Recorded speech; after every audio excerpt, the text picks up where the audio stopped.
Hey there guys, Aldershot here, and today we're going to do an early impression video on Betrayer, and it's currently on sale on Steam for the regular price of $20. It is in early access, so do adjust your expectations.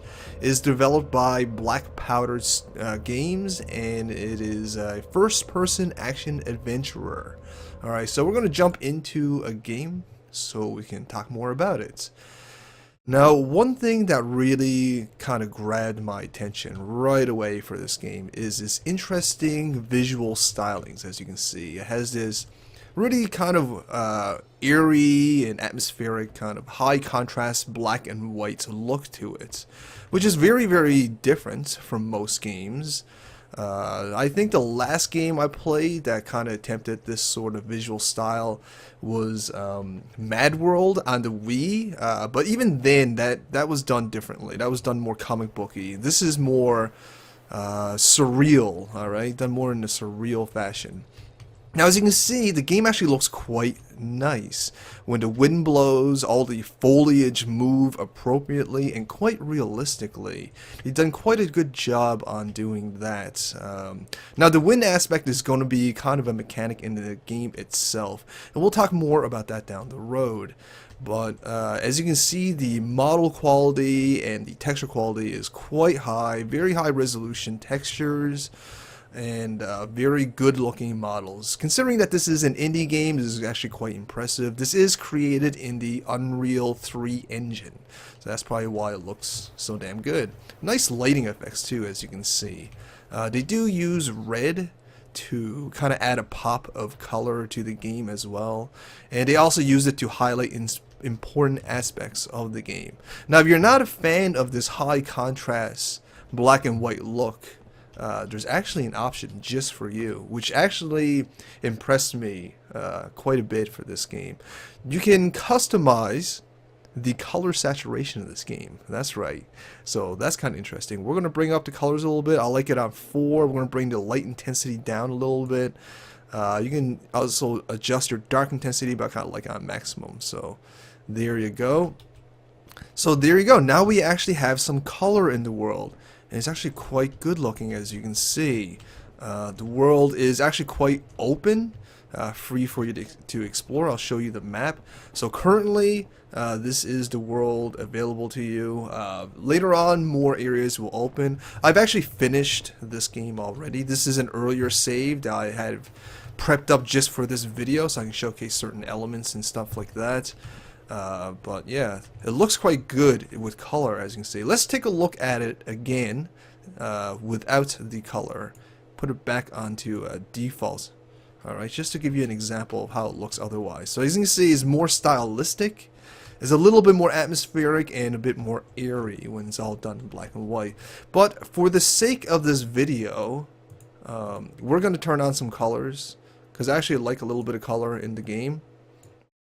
So there we go. Alright, so here we are in the world. So as I mentioned before, this is an action adventure game, and stealth plays quite a big role. Alright, as if you get caught, there's an enemy there. If you get caught, you can get bombarded with mobs very, very quickly, and they are highly, highly aggressive and do quite a lot of damage to you. So getting caught, especially in the early game, will definitely be an issue. Now, I mentioned before, the wind is kind of a mechanic in itself. When the wind picks up, that actually hides your footsteps, which allows you to move a little bit faster, approaching the mobs a tiny bit quicker if necessary. So that's actually really, really cool that they kind of added that they took into account of the sounds of the wind. Oh, I missed. That's terrible. Oh, damn it. So here's some combats. As you can see, we are using the bow and arrow. This game does feature the bow and arrow mainly, at least in the beginning. We do have a tomahawk, which we did totally miss, and we just died. As you can see, if you get caught off guard by the mobs, bad things will happen. All right, you get killed quite easily and quickly, especially in the early game. Now, something kind of interesting about this game: if you die, you lose your money, or what they call loot in this game, and you need the money to buy upgrades and new weapons and stuff like that. But you can actually gain that loot back again if you go back to the last spot that you died and pick up the dropped loot. If you die again, you'll lose it forever. Kind of like the Dark Souls series, so that's kind of interesting. Alright. Now this is set in, I think, the 1600s or something like that. You play as a guy who is kind of stranded in this new world where the Spaniards, they call them, have kind of started slaughtering some of the native folks that live in this land. And it has this kind of surreal, kind of atmospheric, underworld theme to it. It's a little bit political. Alright, the whole point of this game is to kind of figure out what the hell's going on. You know, why are you here? What happened to this world? Why are all these Spaniards like these monster-looking cretins? And what happened to the native population of this land? And the further you get into the game, the more menacing the story becomes.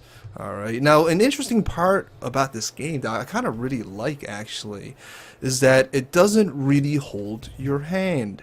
You have to kind of find these clues yourself, like just the way I did there. It'll scribble down notes and stuff like that. And as you find more clues, more things will become unlocked for you. And you kind of have to explore this open world in order to get all the clues, in order to unlock all the doors and all that stuff. There is no waypoints. In fact, there's not even any clear goal of the game. You really, really do have to just figure it out yourself. And I like that. I appreciate that. These days, I find a lot of games, they kind of insult their audience's intelligence by giving you extremely obvious like waypoints and go here, do that. You don't need to think, we'll think for you. And this game just simply refuses to do that. When you first jump into the game, it can get a little bit, how should we say, confusing. Alright, as you're not really sure what to do. There's no real clear point or quest or anything of that sort. It's all about discovery. It's all about finding, you know, different puzzle elements and different story elements and kind of putting it together and figuring your way out as you kind of go on and stuff like that. Now that can be an issue to some people. I know a lot of people are used to playing with waypoints and obvious objectives and quest lines and stuff like that. For those people, this is definitely going to be an issue in this game. Getting lost and feeling lost is kind of common when it comes to Betrayer. It's both its curse and its strength. All right. I mean, people who enjoy self-discovery will definitely appreciate this element of the game, but for those who aren't used to it, will definitely consider this sort of a negative trait, as you know, feeling lost can get annoying sometimes, admittedly. Alright, now having an open world where you kind of discover everything yourself, it does come with pacing issues. Alright, so sometimes, you know, you will go for long stretches in the game where you're just kind of wandering around, kind of like what I'm doing now, and you're not really quite sure what's the next step of the game, what you have to do to progress. Alright, that can be an issue, but at the same time, for those who is a little bit more independent in their gaming, who is willing to self-discover, this very well could be considered a positive aspect. But again, it does affect the possible pacing of the game. Now, the open world is relatively large. I mean, you can go from one end to the other end of the map, this current map, relatively quickly, so it's not overly large, but large enough for you to explore and find new things. Alright, and there is a quick travel system, which I'll show you now. There you go. And something else that's kind of interesting, you're not just adventuring in this world either. Now, you saw me fight one of those Spaniard monsters. Alright, so keep that in mind. If we ring this bell as you approach this fort here, this is a very important part of the game, at least currently. You're going to find this bell, you're going to attach it to this post here, and when you ring it, it takes you into this kind of nether world. Now in this world you can't turn on color. Everything's black and white. Alright. The wind stops and different mobs will start attacking you. More insidious looking kind of mobs like skeletons and wraiths and ghosts and such. And you kind of need to adventure into this nether world, we're going to call it, as well, because there are going to be puzzle elements in here that you have to find that you can only approach and get and kind of find in this version of the world. So it's a little bit more ominous. It's actually a little bit more dangerous as well. One of the reasons being is because in the regular world we can see the mobs coming. We can hear them from the distance. Alright. Now in this world they just kind of spawn on you, so you have no real warning. You're forced into combat and such. Like this guy here. Oh, I don't think they noticed us actually. Oh, never mind, they noticed us. So we're gonna take care of these guys. Oh god, he's hurting us quite a bit actually. Alright. We do have a musket as well. I should probably show that off. Alright, we took care of that guy. So we're gonna show off the musket a little bit. Now you do have to be careful using the musket because it takes a lot longer to reload the musket than the bow, obviously. It's going to do more damage, of course. But also, especially when you're in the regular world, it does make a lot more noise, which will attract a lot more mobs. Alright. So, the bow and arrow is definitely going to be the weapon of choice, especially in the early game. Alright. Because it's more quiet, because ammo is more plentiful, and because, you know, it's silent and easier to use, alright? So we're going to go back into the forest and we're going to change back into the regular world because there's a few things I want to show you guys. Now, the stealth element is actually quite enjoyable in this game. I like how the enemy AI is at least somewhat believable in their actions. Like, if they see you from a distance, they'll notice you. The general rule for this game, as far as mobs is concerned, if you can see them, they can probably see you as well. And if you can hear them, they can definitely hear you as well. So sneaking and staying a distance is definitely going to be a very viable option, at least in the early game. Alright, so we're going to try and sneak up on this guy here, see if we can get a stealth kill. Now the sound design is actually quite good in this game as well. There's a lot of great audio cues to let you know when you get a headshot or when you actually hit the mobs. But not just that, it has a great kind of atmospheric sound for when you're near loot and when you're near you know, puzzle elements and stuff like that. And it also does a very good job at kind of communicating how close the mobs are to you, because they'll always be making grunting noises and stuff like that. And again, if they can hear you or if you can hear them, that basically cues up a warning to let you know that they can potentially hear you as well. So that's when you kind of want to sneak around. So the wind's picking up, so we're going to rush forward a little bit and use the wind sound as cover against this guy. But now that the wind has settled down, we're going to sneak and try to get to his back, because approaching from the front is extremely dangerous. Again, the visual cone or their ability to see is as good as your ability to see in this game, which is actually kind of nice. I like that. So there you go. That's a bit of the combat mechanics. There's another one there. Wow, this place is crawling with mobs. Now, I mentioned I finished this game. I have to admit, later on in the game, when you get more power-ups and new upgrades and new weapons and stuff like that, the stealth play gets downplayed a little bit. Oh god, I missed. Let's see if we can take care of this guy. Like I was saying, the stealth play gets a little bit nerfed as you become extremely powerful. And you're going to want to... You know, it's not that you want to, but you're definitely... You're extremely capable of taking mobs on toe to toe, which really kind of undermines the whole stealth play, which is a bit unfortunate because I think they've done a wonderful job at designing the stealth in this game. Between being able to use the wind as auditory cover for sneaking, And, you know, I really like how they designed the AI for noticing you in stealth.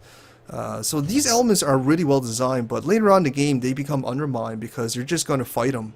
You're going to just blow them apart with crossbows and rifles and stuff like that, which is a little bit unfortunate. Now this is an early access game, so maybe that'll get tweaked and rebalanced down the road. I really hope they do. I really do hope that they focus and emphasize the stealth play a little bit more in this game, because again, they've done a wonderful job of designing the stealth play, so it should be utilized. It should even be featured as one of the main focuses, in my personal opinion.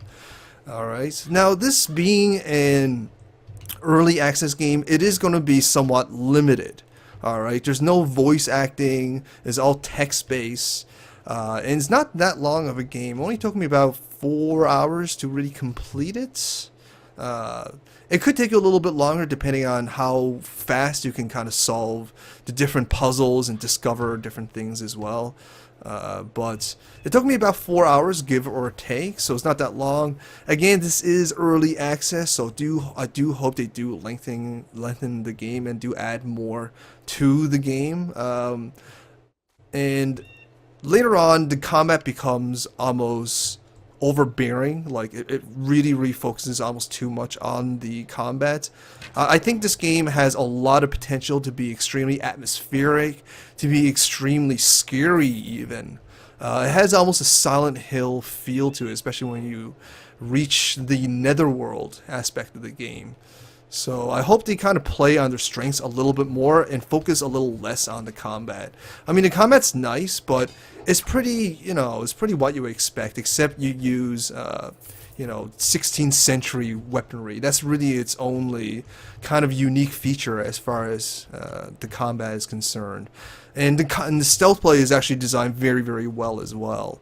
But again, down the road, that becomes undermined, and it just kind of turns into a bit of a run and gun. And I don't really like that, so I do hope they kind of rebalance that, okay? So there you go, that's Betrayer. Quite interesting. The story is actually pretty nice as well, very intriguing. You definitely want to find out more on what's going on, because it's actually kind of ghastly when you read into it a little bit. But a beautiful game, definitely. Great visuals, amazing sound design, really good sneak play, which unfortunately does get undermined down the road. But other than that, a pretty good game. Not bad for 20 bucks for the time being. It is, you know, it definitely looks AAA, and you're not going to get a game that looks of this quality for 20 bucks, so not too bad at all. So there you go, guys. That's Betrayer. Not a bad game. I definitely can recommend it, I think. Again, if you're used to, you know, obvious quest lines and kind of, you know, cues on where to go, like waypoints and such, this game might frustrate you quite a bit. It's a common complaint.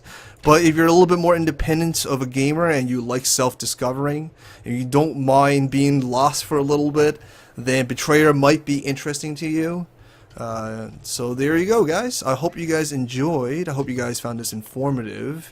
If you did, please, you know, show me some love. I would really appreciate it. If you like, share, fave, and comment, and definitely subscribe. That would be immensely appreciative from me if you guys subscribe. It'll help me grow. It'll feed me my vegetables. Alright, so thanks for watching, guys. Aldershot out.